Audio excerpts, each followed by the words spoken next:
In today's video, I'm going to teach you how to recover your Gmail account without a phone number. This process can seem daunting at first, but don't worry, I'm here to guide you through it step by step. First, let's start by opening a web browser on your computer or device. Once you're online, go to the search bar and type support.google.com, then hit enter.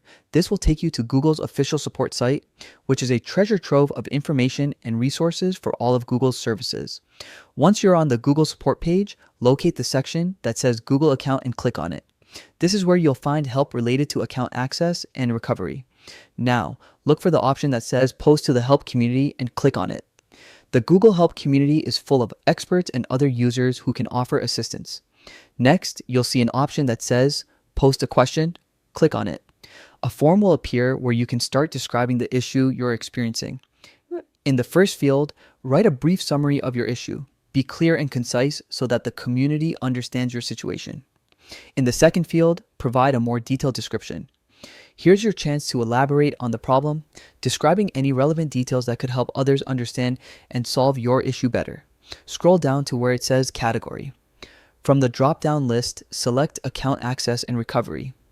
This ensures your question reaches the right experts who can help with account recovery. After selecting the category, click on Next to proceed. You'll be taken to another screen. If you see the option for account recovery, click it. If not, just choose Other, then click Next Step to continue. You might need to click Next Step again.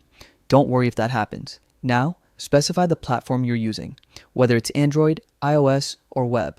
This helps ensure that any advice you receive is relevant to your specific device. Once you've chosen your platform, click Next Step again. Before moving on, make sure you check the box that says Get emails when someone responds. This way, you'll be notified when someone from the community replies to your question. Finally, click Post to submit your question. Now, all that's left to do is wait patiently for someone from the Google Community Support team to respond. They'll provide guidance or solutions on how to resolve your account recovery issue. And that's it. You've now successfully reached out to the Google Help community for assistance in recovering your Gmail account without needing a phone number. Thank you for watching, and I hope this tutorial has been helpful for you. Be sure to check back for more tips and guides. How to recover Gmail account without phone number 2025 full guide.